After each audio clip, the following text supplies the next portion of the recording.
Okay, I'm going to give you all a demonstration on how to pick the master lock 911 all-weather lock. It has 5 spool pins, and it's master lock's supposed to be maximum security.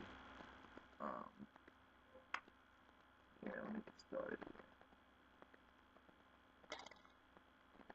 And one of the things you're going to need to do is you're going to single pin pick it. And every single time because it has those spool pins, you need to release on the tension, or else the pins actually won't even go down at all. They're kind of tricky when you first start getting into it.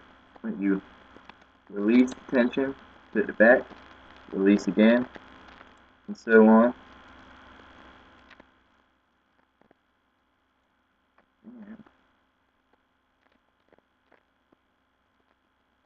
Once you've gone all the way down the pins, you kind of want to feel way back and forth. See if any of them are bound or anything.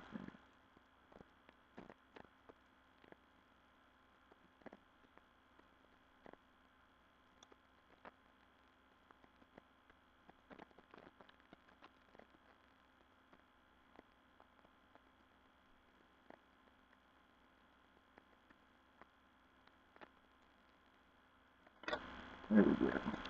And then, because it has this shrouding, it makes it hard to turn with your tension wrench. So I actually come in with another tension wrench, go ahead and finish the turn. And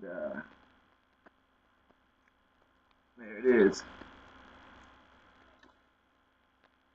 One of the other things about this lock, though, you don't want to put it back into position before you've turned it back, or else it apparently will mess the lock up. I haven't ever tried it because I was told that myself, but you want to put the plug back in position before you close the lock. There it is.